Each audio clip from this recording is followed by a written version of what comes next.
The following content has been generated with artificial intelligence under minimal human supervision. The data presented may contain errors or inaccuracies. The opinions expressed in this content do not necessarily reflect the vision, position, or values of Digi-all. We recommend verifying critical information with additional sources before making decisions based on this content.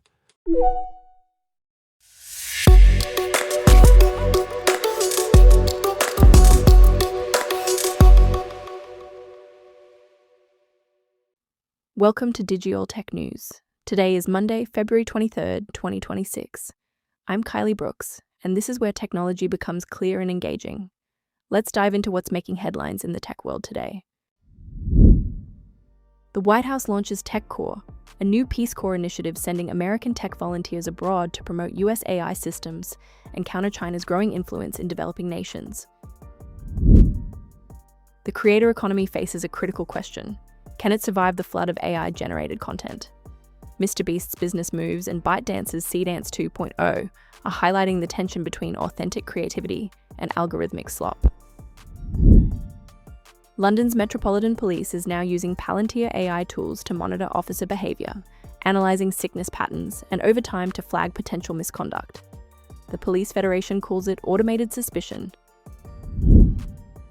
AI art is now commanding over $1 million at auction and filling museums like MoMA, but critics call it the greatest art heist in history as debates rage over consent, copyright, and what constitutes true creativity. Experts are warning about chatbot overdependence syndrome, as a growing number of people develop unhealthy reliance on AI tools like ChatGPT for even the simplest daily decisions. The geopolitical AI race is taking an interesting humanitarian turn. The White House just announced Tech Corps, embedding a tech-focused initiative within the Peace Corps to send American engineers and STEM graduates abroad. These volunteers will spend 12 to 27 months helping partner nations implement American AI solutions at the grassroots level, tackling real problems in agriculture, education, and healthcare. It's a fascinating strategy. While Chinese companies like DeepSeek are gaining ground with inexpensive open-source models, the US is betting that hands-on technical support and what they're calling AI sovereignty, meaning countries owning and using best-in-class technology, will win the long game. India is already on board, joining the US-led Pax Silica initiative to secure global silicon supply chains, and major American tech firms are pouring billions into India's AI infrastructure. The first Tech Corps deployments start this fall. The creator economy is at a crossroads. On one hand, top creators like MrBeast are diversifying beyond YouTube ad revenue. His food products, including chocolate, generated hundreds of millions in 2024 and were actually profitable, while his media business lost money. He's even acquiring fintech companies now. But here's the challenge. AI tools like ByteDance's Dance 2.0 can flood the market with content. Hollywood studios already sent cease and desist letters after the tool generated viral videos using studio IP like Brad Pitt fighting Tom Cruise. The real question is whether creators can maintain authenticity in an ocean of AI slop. As one analyst put it, the response to AI-generated content will be a premium on authenticity. MrBeast himself is emphasizing his real identity over any digital version, and OpenAI's Sora app is reportedly struggling to retain users because it lacks that genuine human experience. Not every creator can launch a product line, so we're all wondering what the next evolution of sustainable creator businesses looks like. London's Metropolitan Police, the UK's largest force with 46,000 officers, is now using Palantir AI to monitor its own staff. The system analyzes sickness levels, absences, and overtime patterns to flag potential correlations with professional misconduct. The Met says it's just a time-limited pilot and that human officers still make the final determinations. But the Police Federation is pushing back hard, calling this automated suspicion. They argue officers shouldn't be subjected to opaque tools that might misinterpret unsustainable workload pressures as indicators of wrongdoing. Context matters here. The Met has faced serious controversies, including the murder of Sarah Everard by Officer Wayne Couzens and persistent issues with misogynistic behaviour. They're clearly trying to clean house, but MP Martin Wrigley raises a valid concern. Palantir seems to be watching over every aspect of UK government, from this $330 million NHS deal to a $240 million Ministry of Defense contract. Who's watching Palantir?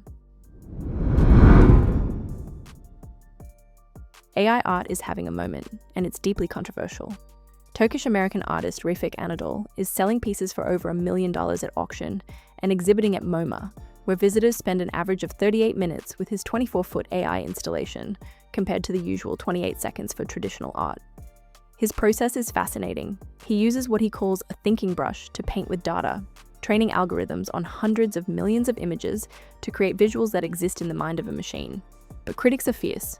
Pulitzer Prize-winning art critic Jerry Saltz called his MoMA piece a $500,000 screensaver, while artist Molly Crabapple labels AI generators corporate plagiarism bots, calling this the greatest art heist in history. She's not wrong about the consent issue. AI companies scrape billions of copyrighted images without permission, and artists have filed class action lawsuits. Anadol himself acknowledges it's theft, but insists he only uses ethically sourced datasets with permission. The MoMA's former director compares AI skepticism to the early days of photography 200 years ago. You can't stop technology, but you can question what it means for creativity when the human hand is removed from the making of an image. Finally, let's talk about something more personal. Experts are identifying what they call chatbot overdependence syndrome. A recent advice column highlighted a woman concerned about her boyfriend, who has ADHD and is in the top 0.3% of ChatGPT users worldwide. He's using it for everything from business decisions to checking train times, even when dedicated apps would be more accurate. Dr. Stephen Blumenthal, a clinical psychologist, suggests this kind of extreme AI reliance often stems from underlying anxiety, especially in people with ADHD who already struggle with planning and attention. While AI can be a helpful flotation aid for structuring thoughts, excessive dependence indicates self-doubt that can actually erode ordinary thinking skills over time. The advice?